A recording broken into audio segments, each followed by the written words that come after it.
as well. So that was new. I hadn't done that before. But we were in Baton Rouge and New Orleans, so I was surrounded by that accent all the time. A lot of Southern. You talk a little bit about the process of, they said you had an earpiece in your ear for hearing your other voice. Mm. Did you just go in and record and then someone's playing it back for you? Basically, yeah. We were trying to figure out how we were going to do it. So what we did was we, just what you said really, we pre-recorded Melanie's VO before we started shooting. And it was only the rough voiceover for her, but it really helped. And then I would wear an earpiece whenever Melanie was going to be speaking in a scene, even if I don't talk back to her, just so I can react to her. And the sound department would operate all of that, and when her line comes in, all that kind of stuff. So they would wait for me, for a certain amount of time until after my line and all that. But it was only the sound department and myself and Andrew that knew what was being said in the earpiece, and no one else knew. So everyone just thought I was, a crazy person, a nut talking to myself. Is it like being the only girl in the cave and making out with all the boys? Kind of. She's a funny one, isn't she? When you think about it, she talks to herself. She makes out with everyone. Sometimes 2 in a row. I know, like at the same time, jumping out of windows. If you could take a piece of Melanie or Wanda away with you, what would you take a piece of them? Their character, you mean? Yeah.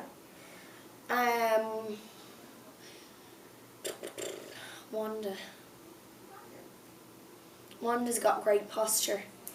So, do that. And with Melanie, I love Melanie's accent. I think she's got a great accent.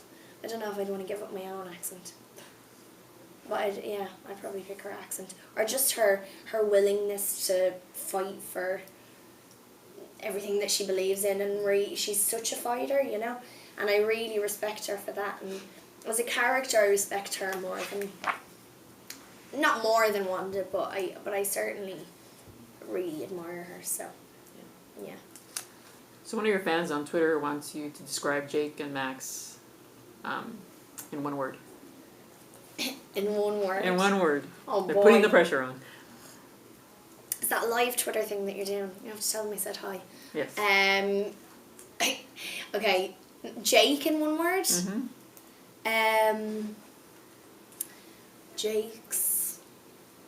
What's Jake? Jake's pretty suave. He puts it on, I think. He's like, hey, how's it going? He does that, but he's really kind of cool and funny. Well, he's alright. And Max is English.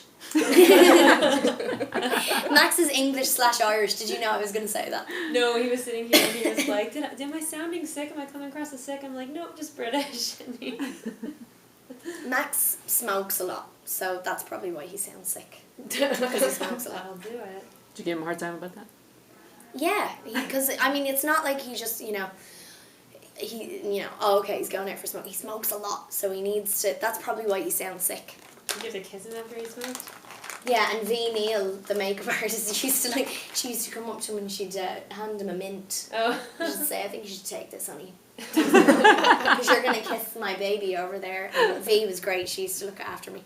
So he'd be knocking back the coffee and smoking 5 ciggies while he's outside. So She did the Hunger Games too, didn't she? yeah, V does everything. She's doing Spider-Man at the moment.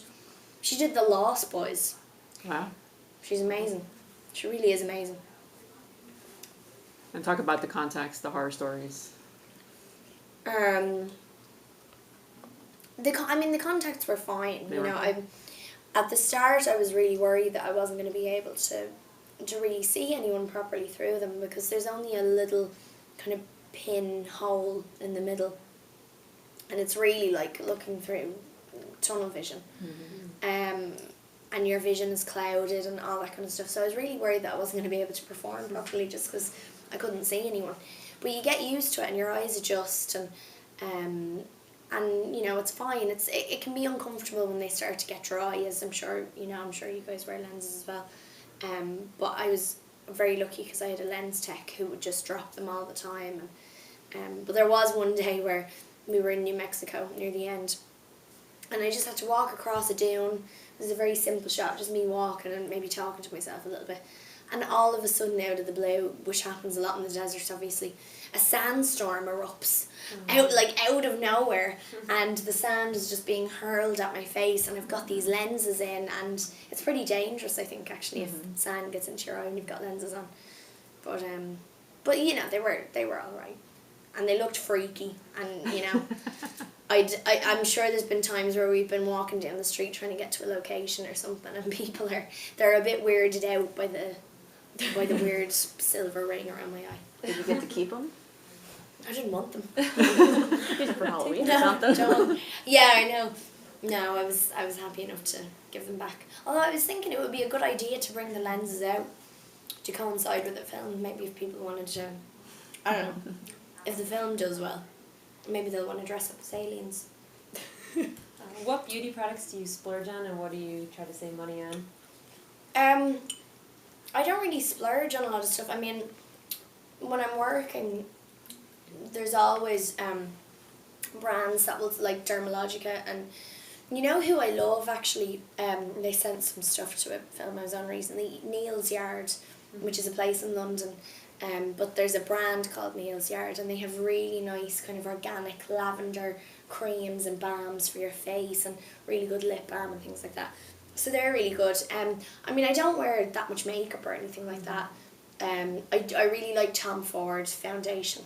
So that's something that I've used quite a bit. And you know what, actually, I have to tell you guys, there's this great perfume that I've been wearing that everyone seems to be commenting on, and it's Michael Kors. I don't know what brand it is, but it's great. So there you go. And then what will That's you? all I've got. What will you save? What will you save on? Like, do you use What will I drugstore save on? mascara or? Yeah, I mean, yeah, I don't really care how expensive it is or how cheap it is or anything like that. I mean, I get nail varnish and I get mascara and stuff in CVS, or we have Boots at home and things like that. But What kind of mascara do you buy? to be honest, a lot of the stuff I get is from the makeup truck. Oh, yeah. So I don't really go out and get anything. Usually I'll wear MAC or something like that. Stock up in the makeup truck. Yeah, just whatever they have, I'll just take. In this movie, like, the concept of perfection is explored greatly, and I was just curious to know, do you agree with the way that it was portrayed? Like, perfection is perfect skin, perfect, and just appearing perfect. Yeah, I mean, sometimes I don't get that word. I'm the same. I think, you know, what's perfect, and it depends on what someone thinks is perfect. But yeah, I guess so. I mean, it's clean, it's pure in this film, and I guess that's the point. But we see as the film goes on emotionally that that really, to be like a soul is not perfect. Right. To have that kind of pure, clean soul isn't perfect, and I mean, that's really what a soul is. It's experience, it's memories, it's emotions, it's all these different things that make us who we are individually and stuff, and they don't really have that. And I think that's a very interesting point that they raise in the film, you know. But that's a good question though. Nobody else has asked me that question. Now, your parents were on the set. How awkward was it when you had to kiss the boys? I don't like my mum and dad being on set when I'm doing that kind of stuff. So, Mum is alright.